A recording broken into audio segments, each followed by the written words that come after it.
Welcome everybody. Today our guest is Deej Malik Johnson. He's a Manchester-based organiser, a co-founder of Black Lives Matter Manchester, and an activist for the decolonisation of education and mental health services. And today he will be telling us about Manchester's champion, Len Johnson. Take it away, Deej. Hi everyone.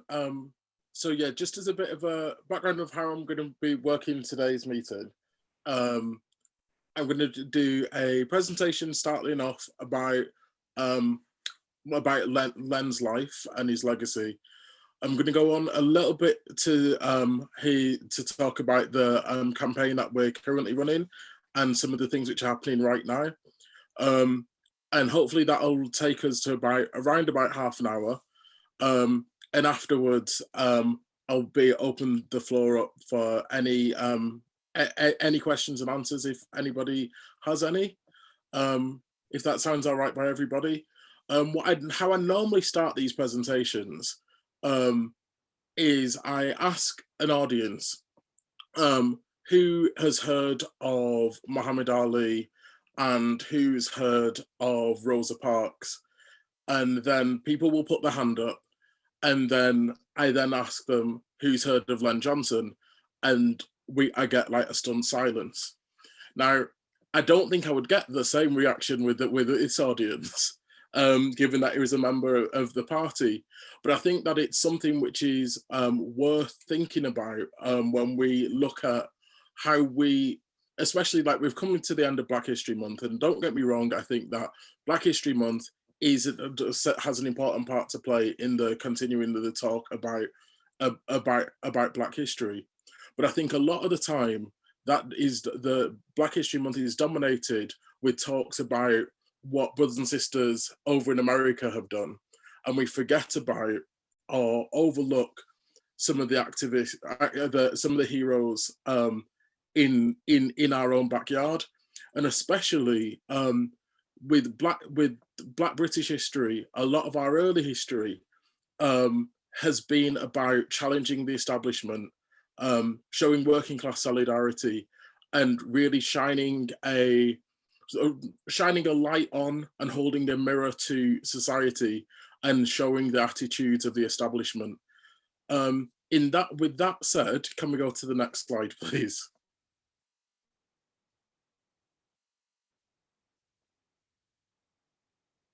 So people might ask, why have I got a monument to Vimto as my first slide? Now, the reason for this is that, well, if we think about why we put up statues, why we put up monuments, and it's generally seen to be an exaltation of the great things that your country, your city, your region has produced, the ideals which we hold dear, and what we aspire to. And so we have in Manchester, we have a monument to Vimto. Now, I love Vimto as much as the next person, but how many statues do we have and monuments to Black people do we have? We've got none. How many monuments to the working class movement do we have? Well, we've got the Peterloo Memorial, which was recently put up, but other than that, again, there is very little. And so, again, I think it's the thing which we think about: what is our collective memory, and what do we hold important? So, can we go on to the next slide, please? So, again, talking about our collective memory, I'll go into why Len Johnson is, for me, such a key figure, and why I think that it's important that we remember our legacy. So, as was mentioned by Alison, I'm one of the co-founders of Black Lives Matter Manchester. Now, in July 2016, we held a massive rally and a march which went from Hume and Moss Side right through to the Centre of Manchester to outside the town hall, demanding civil rights, justice, and an end to police harassment. At the time, we got around 7,500 people. And it got me asking questions around what has been there before us. Now, I knew about the anti-racist movements in the 70s and 80s because my parents were there, but I knew that Manchester's Black history was older than that, but I had no idea until one comrade once put me aside in the pub, and I was like, what's been there before? And he said, and then first heard the name Len Johnson, a man who shares my surname, a man who lived 5 doors down from my grandparents, a man who was a communist boxer when my dad was a communist and a boxer. And I had no idea about who he was or what he'd done. And that was really troubling for me. And so, well, I'm dedicated this portion of my life to telling Len's story, because yeah, I think it is so important that we keep his memory alive, and we talk about what he and his comrades had done and what lessons it teaches us to go forward. And so, can we go to the next slide, please? So Len was born in Clayton in East Manchester. His dad, Billy, was from Sierra Leone, a black man who'd worked as a sailor, and that's how he ended up in this country. His mother, Margaret Mayer, was a Mancunian of Irish origin. Now, they got married in 1902, and later on in the year, they had Len. But it wasn't generally, it's not like now where mixed race families and interracial relationships are seen as like quite normal. Whilst they did get some support, and there was a small black community and a immigrant community which was there, which supported them, it was quite a hostile environment, as the Tories might say right now. And Len's mother, Margaret, ended up having a scar across her face from when she was slashed in a racially motivated attack by some white women for the crime of being in love with a black man and having little mixed race babies. Can we go to the next slide, please? So, growing up in this environment, Len knew that he had to get tough. Billy, his dad, found it very hard to get secure work.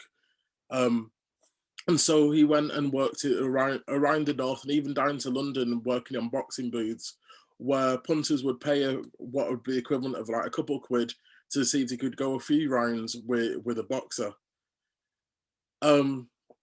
Billy had no option really than to do this. And one of the stories that he told about his life is that when Len was 2, his dad put up on a pair of boxing gloves and put him in the ring, and with a banner saying, "The world's youngest boxing champion."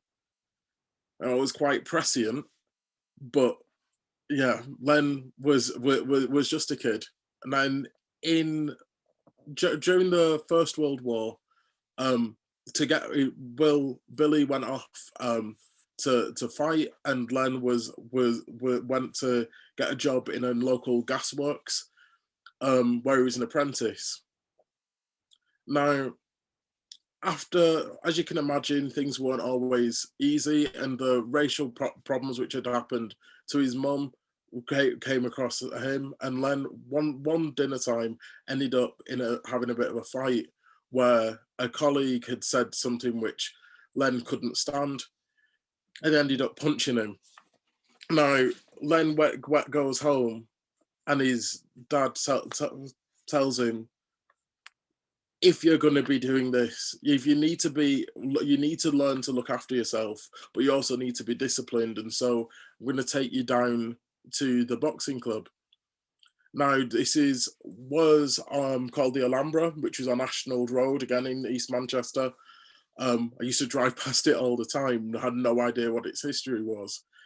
But yeah, Len discovered that despite only having a pair of shorts, which was sewn together by his mum, and a skipping rope, which again was an old clothesline, which his mum had cut in half to give him to train, Len discovered that actually he had quite a talent for this. And so his boxing trainer entered him into his first professional fight. Can we go to the next slide, please? So yeah, in his first fight, not only did he fight, he won. And in that, he took home a purse, which was the equivalent of 3 weeks' wages. Now, Len was like, this is great stuff, really. Like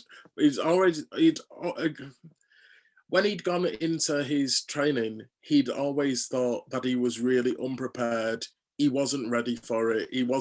This was not something he would have a natural skill at. But it turns out that through hard work and determination, he really got there, and like he had a natural talent.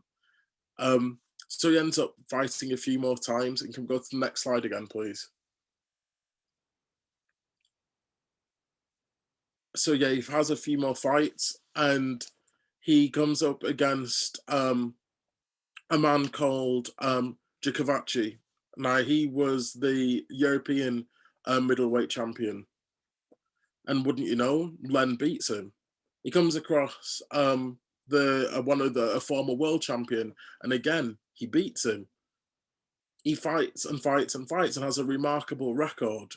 He then fights a man called Ted Kid Lewis.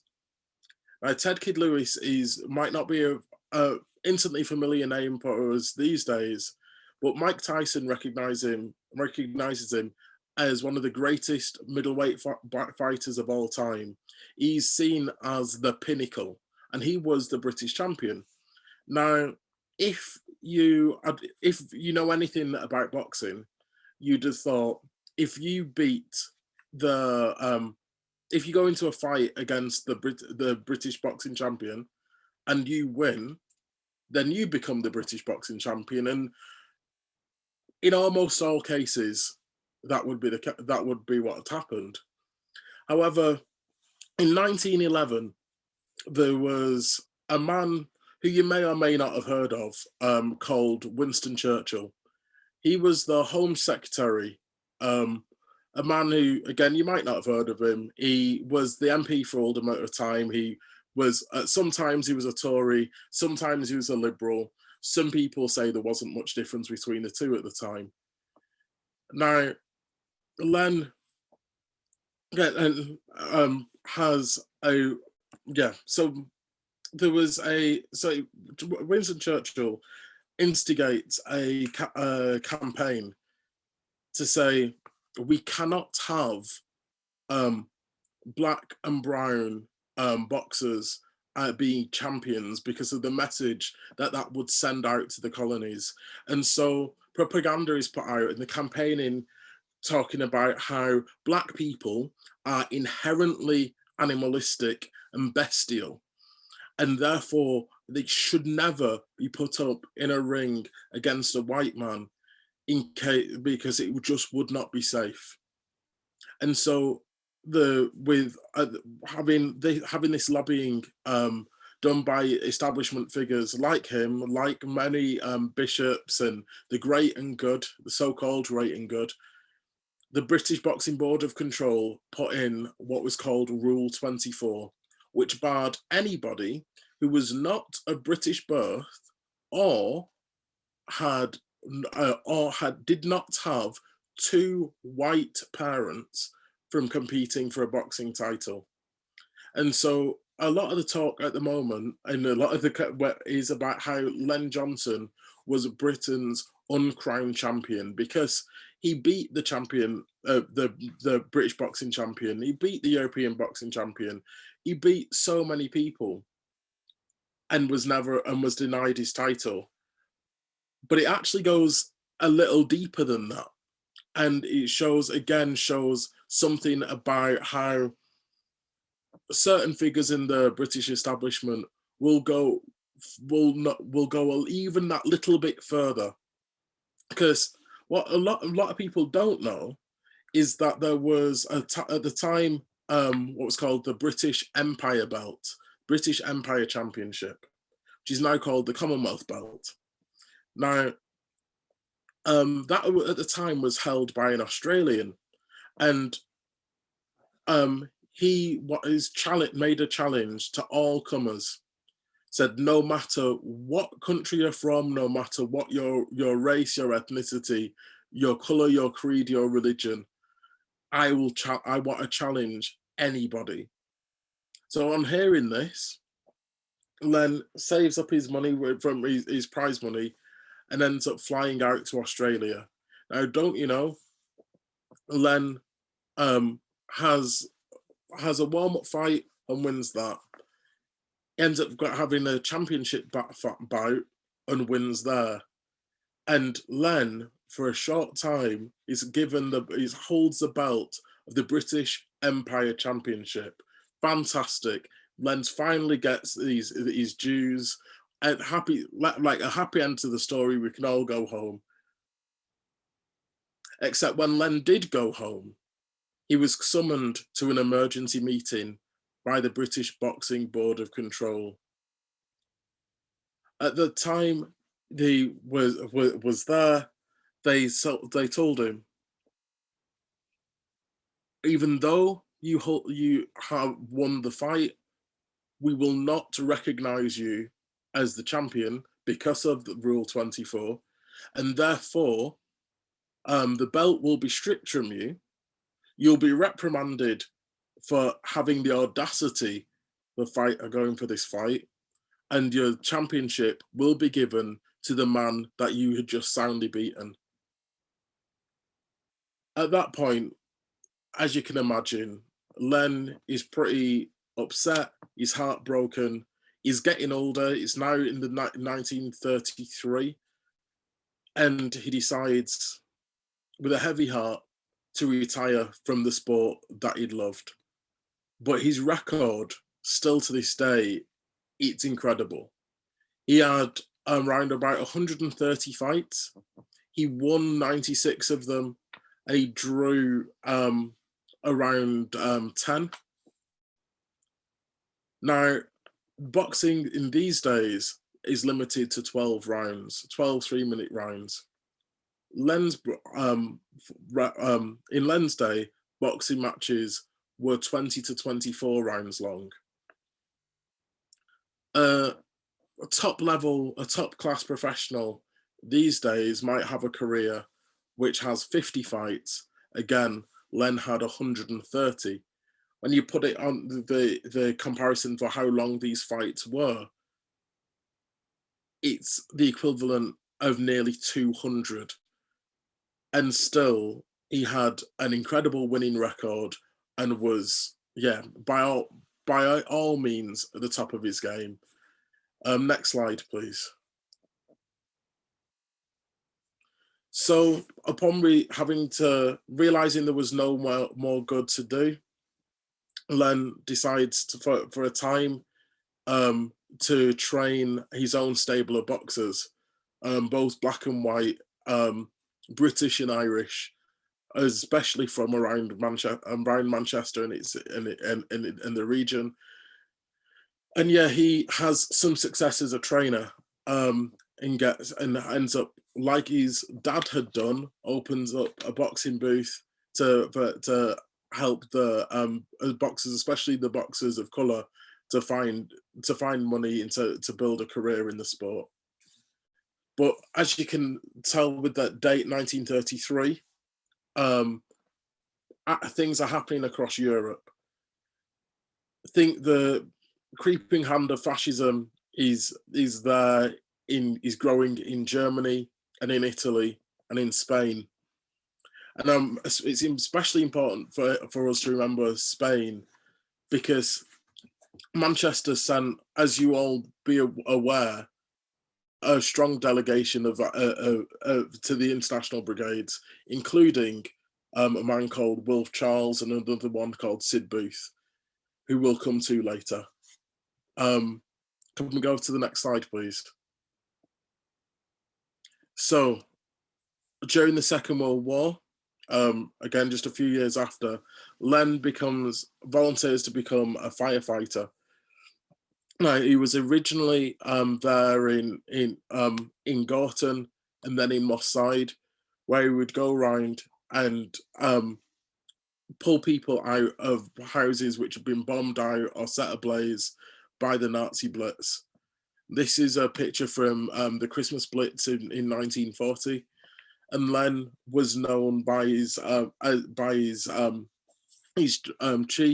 chief, as a human dynamo who knew no bounds. He would rush into burning buildings and hold and rescue people with no thoughts to his own safety.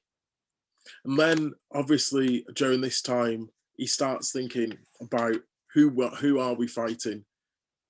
And obviously, the answer is we're fighting the Nazis, the fascists, the people who have the idea about racial purity, about racial superiority, about the oppression of minorities and women. And Len held no truck with that. And who were the people who were fighting most viciously and vociferously and most successfully against the Nazis? Well, that was the Soviet Union. And inspired by the fighters in the Soviet Union, as well as the people like Sid Booth and Wolf Charles that he knew from Manchester, straight after the end of the Second World War, Len joins the Communist Party. Next slide, please. Now, another footnote in Manchester history, which isn't as celebrated as it should be, is that in 1945, straight after the end of the Second World War, Manchester actually held the 5th Pan-African Congress, which was held in what is now All Saints, the All Saints building of Manchester Metropolitan University. Now, some of those in attendance were Anne Garvey, the wife of Marcus Garvey, Jomo Kenyatta, who would go on to be the first president of Kenya. You might see a familiar figure on the front right, that is Kwame Nkrumah, who who's the first president and prime minister of a free Ghana, and is to this day is held up as the genius of African socialism. We also had W.E.B. Du Bois, arguably the greatest sociologist of the 20th century, as well as people who ended up being the first presidents and prime ministers and founders of the legal systems, and the people who'd essentially created free Black nations in the Caribbean and in Africa. Now, in this conference, there was a talk about what the future for African Americans, for Black Caribbeans and Africans should be after the Second World War was over. And there was a general consensus that we have fought for the colonial powers to overthrow fascism. Now, we can't talk about overthrowing fascism and racism in abroad and not overthrow the racism in our own countries. There was a declaration at the end of the conference about how we needed to create a world which would celebrate Black and working class unity, Black and working class beauty, Black and working class art, and that we should be allowed to become full human beings with the same rights, the same respect, the same dignity, the same rights to self-determination as any person in the world. Now, within 20 years of this Pan-African conference in Manchester, most of these men and women who you see in this picture and the attendees would go on to become the leading figures of independence movements and of free nations across Africa and the Caribbean, and intellectually great in Britain and in the United States and Canada. Now, I talk about this because who was holding it down for Manchester at the Pan-African Conference? and it was no one other than our Len himself. And I think it's one of the things that we need to put to really centre on the great esteem that Len Johnson was held in, and also what the connections to the internationalist, socialist, and Pan-African movement that was so central to Len's life and so central to Manchester activism at the time and right through to this very day. So can we go to the next slide? And so, yeah, here is the little red plaque, which is on the side of the All Saints building at the university, which people walk past every day. And it's unbelievable the amount of people who don't know that was there, and what happened. Like, it was amazing by all accounts. The halls were buzzing. There was flags of Liberia and Ethiopia and Haiti strewn all over the place, as they were the only at the time examples of free Black nations. And like I say, within 20 years, the vast majority of African nations and Caribbean nations were, at least on paper, free of colonialism. So can we go to the next slide now, please? So inspired by what he'd encountered in the at the Pan-African Conference, Len, and alongside Wilf and Sid, get to organising in Manchester, and they found the New International Club. And the New International Club was a place where black and white workers could socialise, they could organise, they could strategize, they could share education, they could share their thoughts, their ideals, their dreams, and they could just have fun in a place where they held the first Black social nights in Manchester.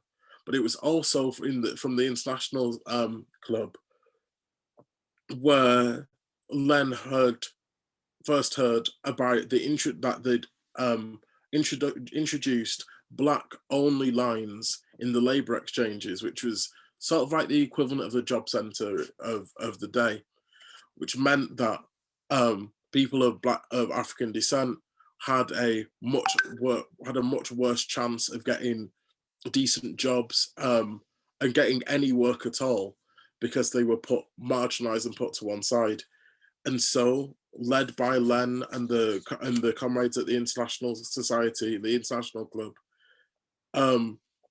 there was a big pressure movement happened, which eventually led to the disestablishment, the abolishment of the colour lines and the integration of the labour exchanges. Similarly, the members of the International Club had heard about how there was a ban on Black men from working in the coal fields of Lancashire. Now, again, whilst there was very few opportunities for work, and that kind of work would have been so invaluable to any working class person, but especially a Black immigrant working class community. And so, alongside the supportive unions, and it's shameful to say not all the unions were supportive, but they broke the colour bar in the pits as well. And so eventually, Black people were allowed to work as miners across Lancashire as well. And then, not only that, they heard about in the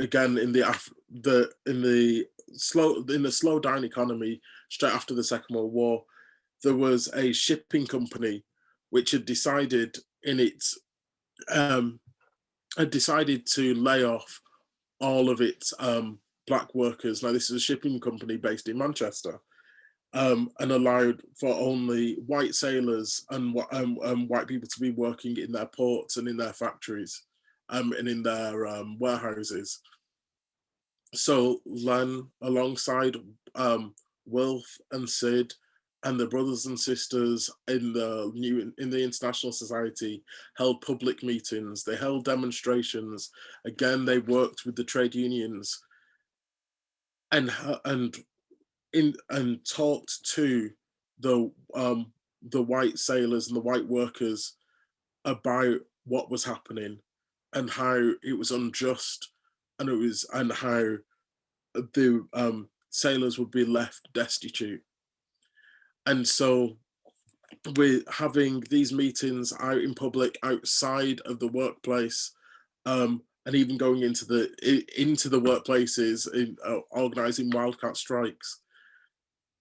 It was eventually the white workers came out in strike against this racial injustice, against this labor injustice, which shut down the operations of the shipping company until they finally conceded, which led to the reinstatement of all the laid off workers. And again, it's such a pivotal thing to remember about Len, is that he was a socialist, he was a communist, he was a trade unionist. And so he was not just about justice for Black people, it was about solidarity across races. Like, he knew that, Wilf knew that, Sid knew that, and everybody who was around him saw that Len was a rallying figure for his community and his people were the working class people of Manchester. So next slide, please.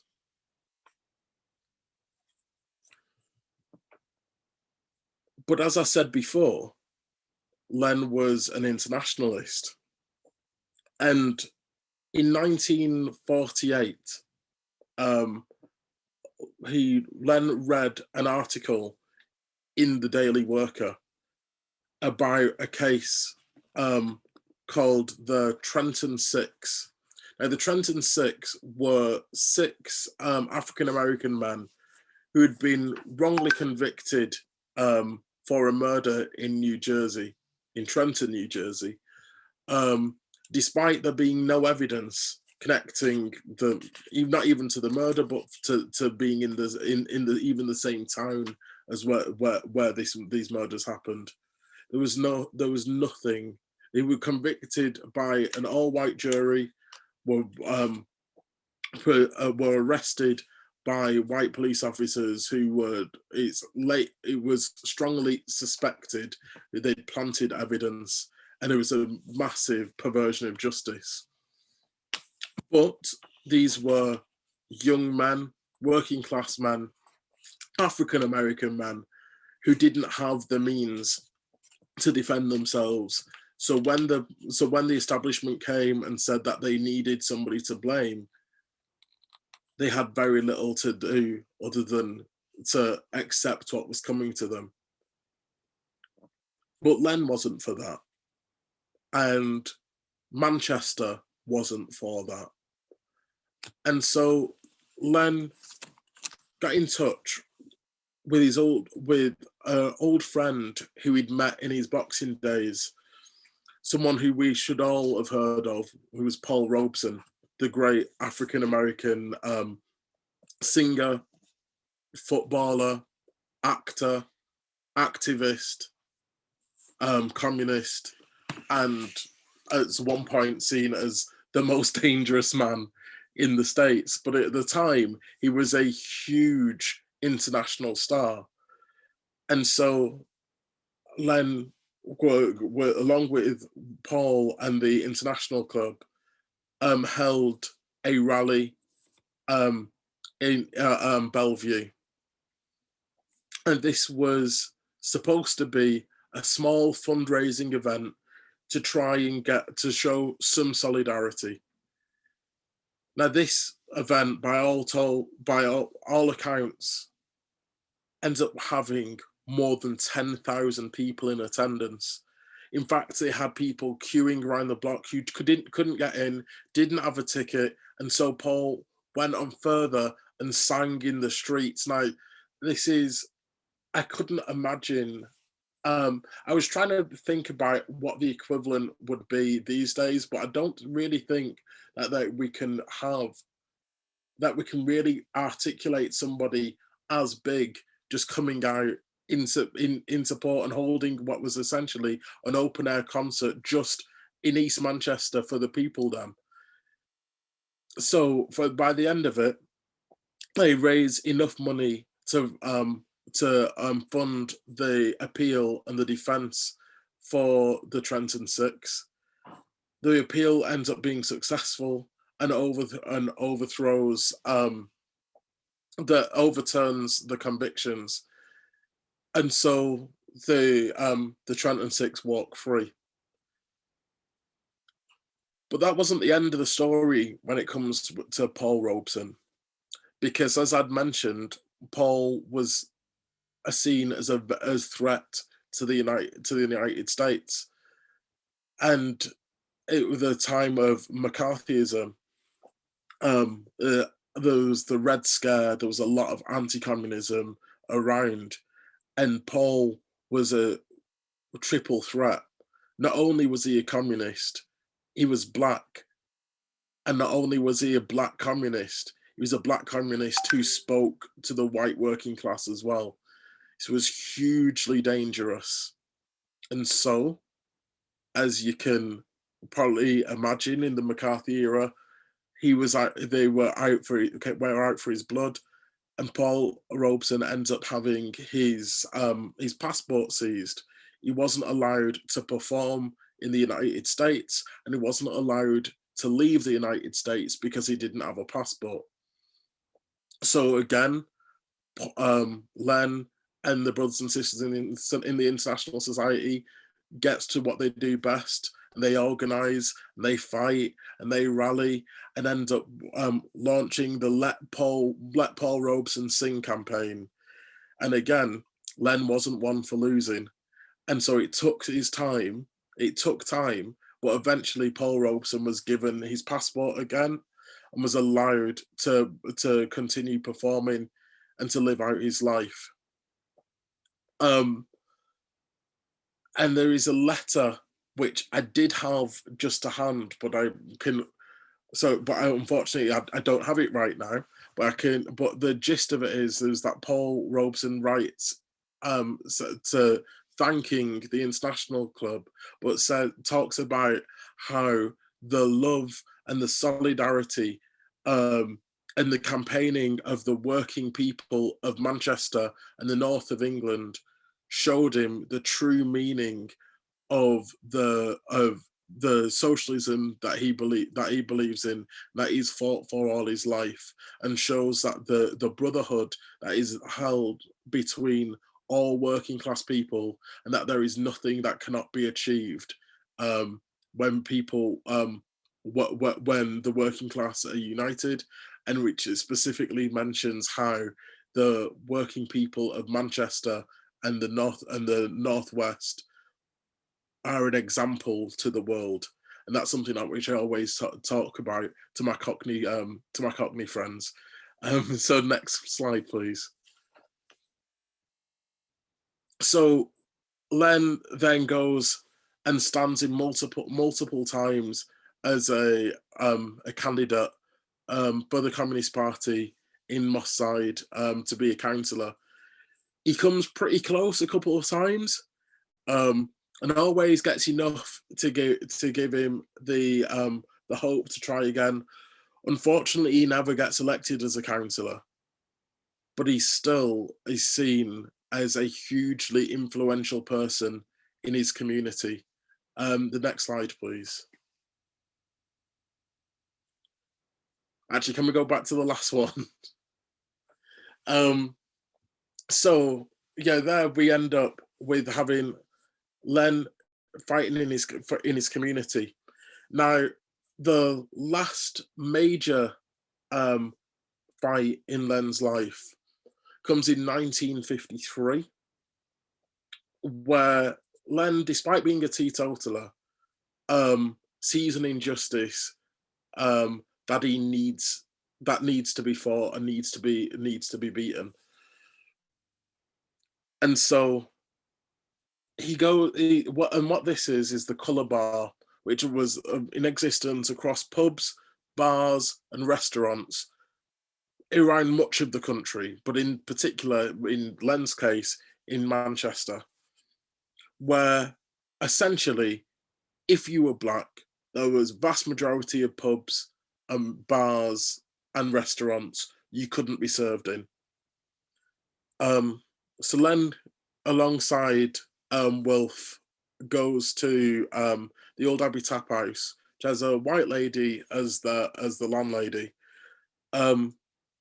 Knowing what would happen, Len goes and orders a pint for Wilf and a lemonade for himself.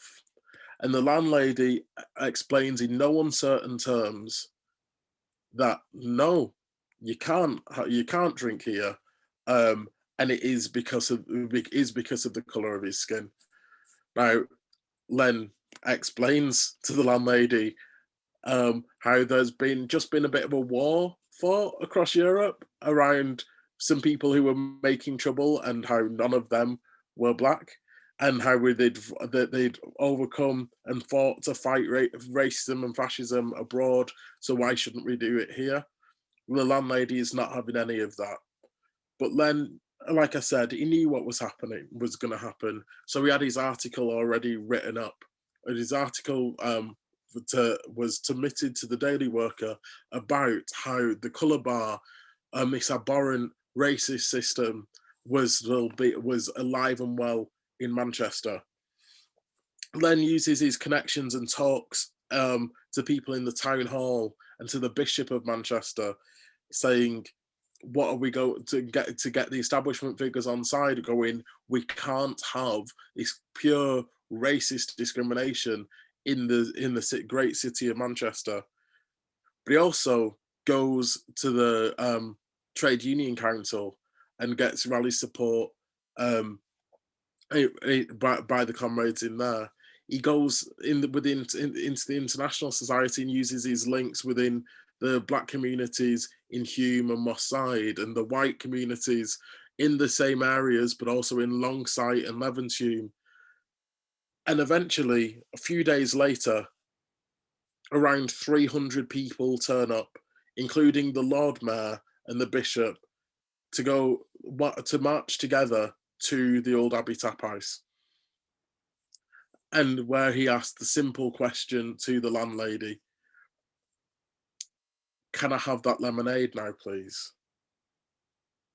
After much huffing and puffing, the landlady realizes that she has no option than to allow this black man and his white friend and all the other black men who were there and all their other white friends to be able to sit and drink together in peace, just like anybody else could. So that might seem as a small event, but the ripples from that were spread far and wide. Very soon after, the colour bar was lifted across Manchester, and then across Lancashire, and then across the north, and eventually led the ripple effect, the butterfly effect of that, led to, in 1965, the passing of the Race Relations Act, which meant that in law at least, it would become illegal to discriminate against somebody on the grounds of their colour. Which, if we think about, again, allowing black people into bars, clubs, restaurants and pubs, what that has led to in British culture. Like, can you imagine, like, there would be, without that, not only would there be nobody just being able to go and relax and have a drink, but what would that have been for our music scene, for the social fabric of this country, if only white people were allowed access to it? And who else could they have targeted? Because the thing about this discrimination is that it never ends with one group. we know that if it happens to Black people, it'll happen to Jews, it'll happen to Roma, it'll happen to immigrants, it'll happen to Muslims, it'll happen to anybody. But because of the stance that Len and his comrades made in 1953, there was at least one place that it would that it wouldn't be tolerated, and the effects of that are huge. And so, yeah, Len then goes on and retire. And I mentioned at the start that he died in 1974, just 5 doors down from my grandparents in Oldham, in a place of relative obscurity. Actually, there's one last message which I'd say about Len, is that I'd mentioned that he was a boxing trainer and he'd campaigned for activities and sporting activities for young people across Greater Manchester his entire life. And there was one lad who he'd taught, who always called him, and still to this day calls him, Mr. Johnson, never Len. It's a young Jewish lad who, as you can imagine, being an Oldham-born lad of Jewish extraction, who was a little small, was at risk of being bullied and being persecuted and being treated horribly. And he talks to me about how Mr. Johnson took him under his wing and taught him how to box and how to defend himself and how to hold himself as a man and as a comrade. He taught him about the need of solidarity and the cause of socialism. And to this day, now in his mid to late 80s, he is still out fighting the fascists, whether it was against the National Front in the 70s and 80s, whether it was against the BNP in the 90s and 2000s, if it's to this day where he's campaigning for refugee rights. And again, it's the ripples of the legacy of this man and the people around him and the people like him. Now, for me, going back to that first slide of the Vimto monument, if we can celebrate soft drinks in this city, surely it is time for us to celebrate the life of Len Johnson and for everybody to know his name and to know what he stood for and what he fought for and the difference that he made in our lives. And so we started the campaign. And so we'll go on to the next slide now, please. And in the past 18 months, we've been interviewed and had Len's story featured by BBC Sport, on Sky Sports, Good Morning Britain, Northwest Tonight, and we've started to shed a bit more light onto Len's story. The next slide, please. We've collaborated with Odd Arts to produce a play called Knockout Blow, which is all about Len's life and his legacy of organising and fighting racism, and showing how we fight against oppressive forces. And that's been really well received across schools across Greater Manchester. Andy Burnham, the Greater Manchester Mayor, has come out in support of the statue. He's not yet put his hand in his pocket, but that will come. And the next slide, please. And this is at the old Abbey Tap House. Now they have a mural to Len and Wilf and about how important they were in breaking the colour bar, which I think is just a really powerful thing, that it's been remembered in the place where it happened, and it's about righting those wrongs. I personally believe that the British Boxing Board of Control has something similar to do as well. So next slide, please. And then this is the breaking news that we had just over a week ago, that there's going to be a feature film which is going to be made about the life of Len Johnson, which is in pre-production now. I don't know when it will come, but it's yeah, it's on its way. And again, Len has gone from somebody who's an obscure figure who very few people knew about to now where there's literally going to be a film, and that just made me really emotional. So next slide, please. And yeah, like if anybody would like to know more about Len's life, it is worth looking up Michael Herbert's book, Never Counted Out, which there is still a few copies of it around. I think it was only published once, but we're hoping to get similar works printed again. But yeah, it's worth having a read. There's also in the book on Paul Robeson, A Watched Man by Jordan Goodman, there is a good, decent sized piece in there talking about Len Johnson and his legacy in Manchester and how his life left ripple effects across the world. And I think that's it. So if anybody's got any questions or any statements or anything, I'd love to hear them and answer them as best as I could do. Len seems to have been a powerhouse, not just in the ring, but in the community and internationally as well. Can you tell me a little bit more about the play and how that actually came about? Did you approach someone, or did they come to you, or? So with the play, it was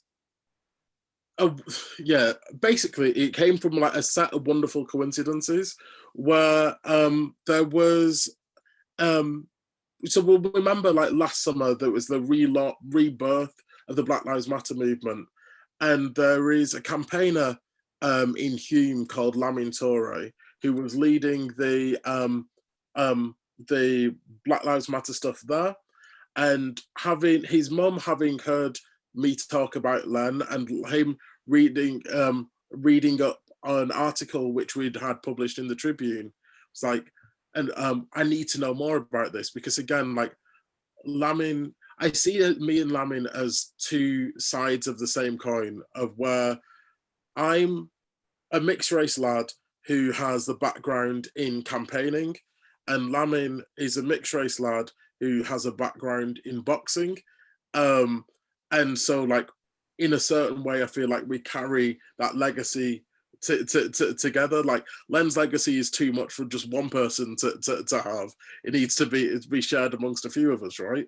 And Lamin, as well as being a boxer, goes to like drama classes and went to drama school and has got a background in that. He's actually featured in some, I think it's All Creatures Great and Small on Channel 5 at the moment. So he's tied in with Odd Arts, and so, which is an independent Manchester-based theatre company, which does a lot of stuff about going into schools. And essentially, we had this conversation of the legacy, which what we're trying to do with having the campaign for the statue, what we really need to do is doing things about education and making sure that the young people know these stories. And so you can have a bit of like that local pride of like, whether you're working class, whether you're black, whether you're an immigrant, that there is a lot of things to be taken from Len's story.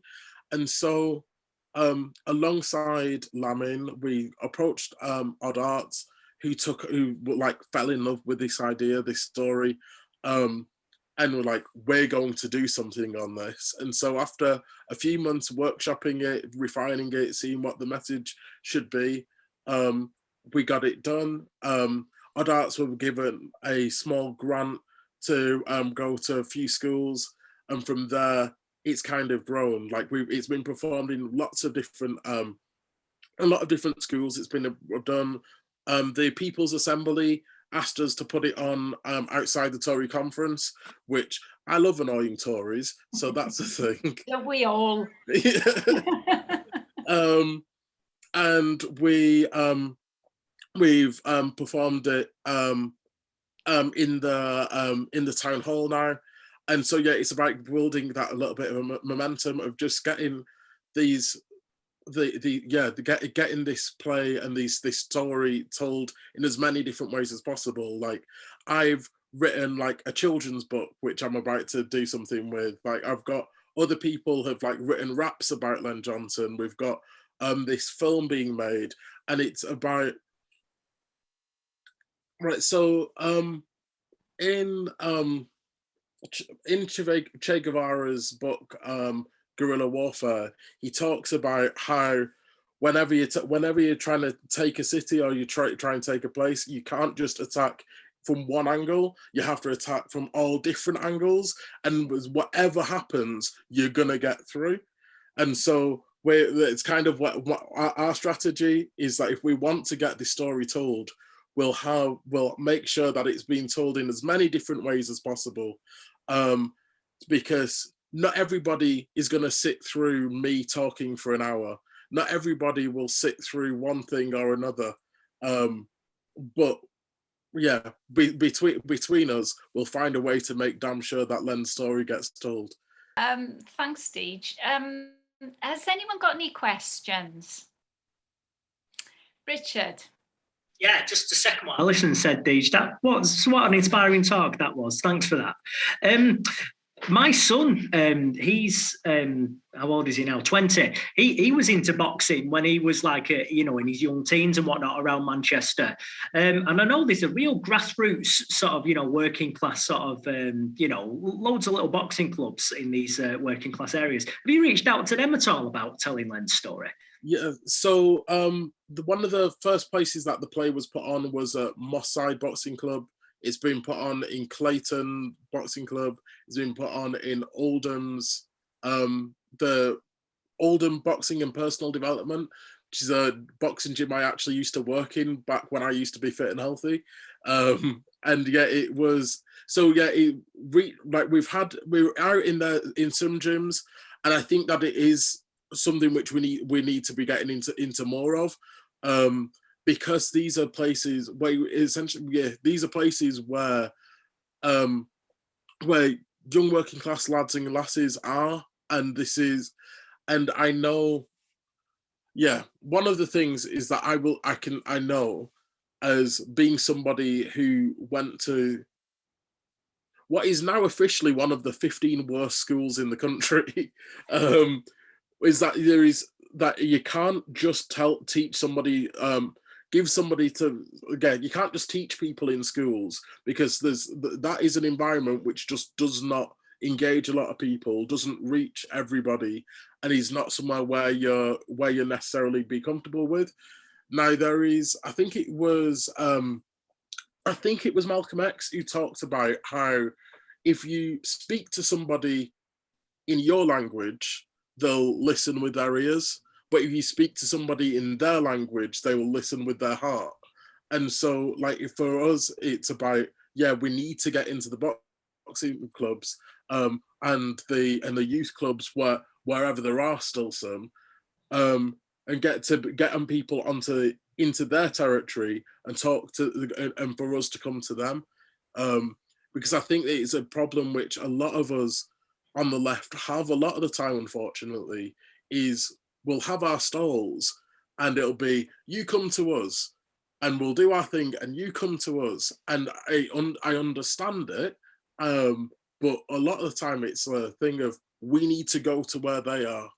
And I think this is something which we all need to be better on, and me as much as anybody else. I've got a message in the chat from Anne. She had to go at 5. But she says, has the Working Class Movement Library got a file on Len? Yeah, so most of the stuff that we know about Len is from the Working Class Movement Library. The one place which, well, there are 3 this is where I show you how the sausage is made, right? So there are 3 sources of information on Len's story, which I found to be reliable. You've got the Working Class Movement Library and their archives. Then you've got a man called Len Johnson, who was Len's great nephew, who's still kicking around. And then you've got Darianne Brown, who is Len's great granddaughter, who is a teacher in Oldham.